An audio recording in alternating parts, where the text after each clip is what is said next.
While the action taken report on the JPC findings, which went into the multi-million rupees securities and banking fraud, was used by the opposition to paralyze the parliament's monsoon session, it was the sugar import muddle and the Gyan Prakash report, which was instituted to study it, which became the contentious issue in the winter session of parliament.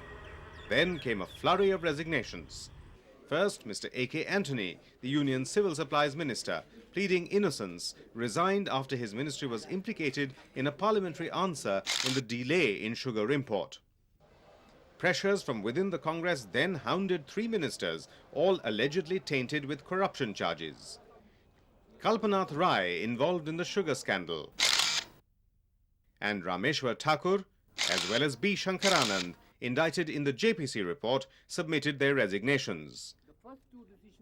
But perhaps the most remarkable development of that portentous week was the resignation from the Union Cabinet of the senior party leader, Mr. Arjun Singh. In his emotionally charged 7-page letter to the Prime Minister, which he released to the media at a crowded press conference, the former HRD minister charged the party's high command with many lapses. Leading up, I have just at 2 o'clock sent in my resignation from the Union Council of Ministers to the Prime Minister with the request that he may forward it forthwith for acceptance to the Honorable President. Political observers see this as the beginning of strategic positioning by the veteran politician in a power struggle for the party's top post. Although for the moment the Congress party has rallied around the Prime Minister, Mr. Narasimha Rao, analysts foresee that only in 1995 will there be a denouement to this power game. The Congress party, smarting from these wounds at the year's end, seemed almost invincible in early 1994. Flushed with impressive electoral gains in North India, everything seemed to be going right for it. It was helped along by a divided opposition that kept splintering at the drop of an issue.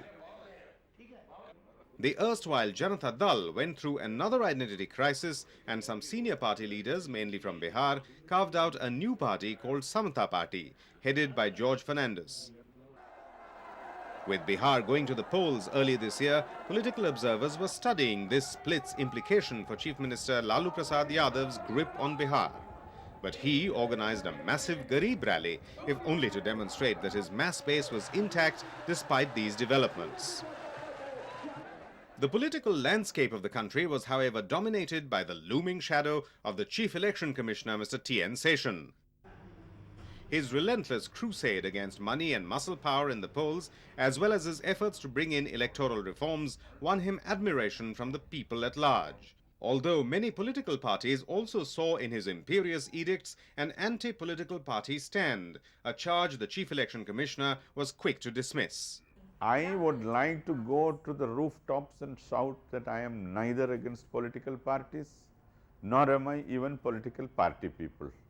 I am against the dross, the dirt, the corruption, the negative, criminal part of electioneering, that which breaks the law.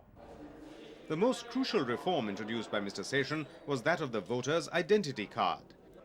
His threat that states which do not issue these ID cards by the 15th of January 1995 would not go to the polls has all the makings of a constitutional crisis. And it was Mr. Seshan's policing of candidate expenses which took the zing out of Indian elections, even as it brought back to it a degree of fair play.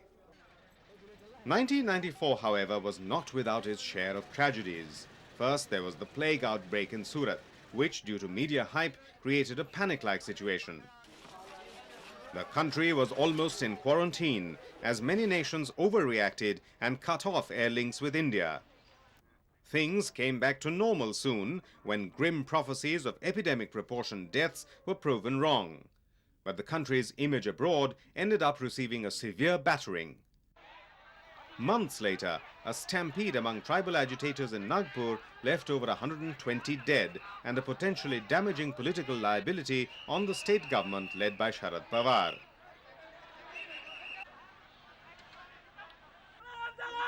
the agitation in the hills of Uttar Pradesh against the reservation policy of the Mulayam Singh government took a turn for the worse, and the tranquil hill stations of the state were in a grip of a popular movement. The issue was used by the Congress party's state chief, Mr. N.D. Tiwari, to demand the dismissal of the Mulayam Singh government. Terrorism was uprooted from Punjab, but Kashmir remained haunted by this menace. Yet, even in Kashmir, the local population gradually became disillusioned with militants and their heavy-handedness. The brutal assassination of Qazi Nisar Ahmed by members of the well-armed pro-Pakistan Hizbul Mujahideen created a backlash amongst the Kashmiris, who for the first time were vocal in their demonstration against Pakistani-supported terrorism. Foreign mercenaries were imported into the valley to give a sinister dimension to the proxy war. The abduction of 3 Britishers and 1 American from New Delhi by the Harkat-ul-Ansar demonstrated the tentacles of these ISI-inspired militants who asked as ransom the release from prison of a number of terrorists. But the swift action which led to the supreme sacrifice by 2 men of the Uttar Pradesh police established India's credentials as a nation firmly opposed to terrorism. Kashmir was also one of the bright spots of India's diplomacy, one arena in which the country came out with flying colors. Despite the Pakistan government's ceaseless attempts to internationalize the Kashmir issue, India managed to counter this. At the United Nations Commission for Human Rights meeting in Geneva, Pakistan had to drop its anti-India resolution for want of adequate support. What clinched the issue in India's favor was the fact that the world at large accepted India's argument that there were no human rights violations in Jammu and Kashmir. Ayodhya was on the back burners for most of the year until the Supreme Court delivered a judgment declining to state its opinion on the one-point presidential reference on Ayodhya. 2 Shankaracharyas and other Hindu leaders formed an apolitical trust to construct a temple in Ayodhya, but no political party could use it as an electoral weapon anymore. 1994 also saw the passing away of eminent Indians.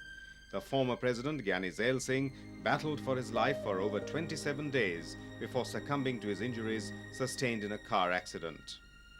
The nation was in mourning for 7 days and Gyaniji was given a state funeral. The Shankaracharya of Kanchi and General B.C. Joshi, chief of the army, were others whose demise were mourned by the nation. Other newsmakers who hit the headlines were V.P. Singh, the former Prime Minister, who returned to Delhi if only to announce his resignation from the Lok Sabha in December. Kiran Bedi won the Magsaysay Award for her unique efforts in reforming the prisons in India, while the opposition leader, Mr. Atal Bihari Vajpayee, was given this year's Best Parliamentarian Award. The country also played host to numerous dignitaries from abroad, among whom were Mr. Boutros Boutros Ghali, the United Nations Secretary General, and Lady Margaret Thatcher.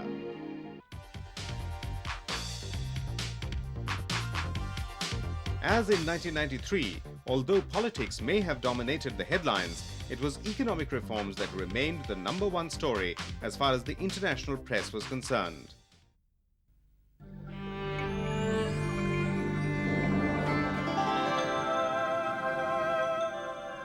India is now seen, along with China, as having the most potential of emerging markets, and even as 1995 is being ushered in, the country's mood remains cautious but optimistic.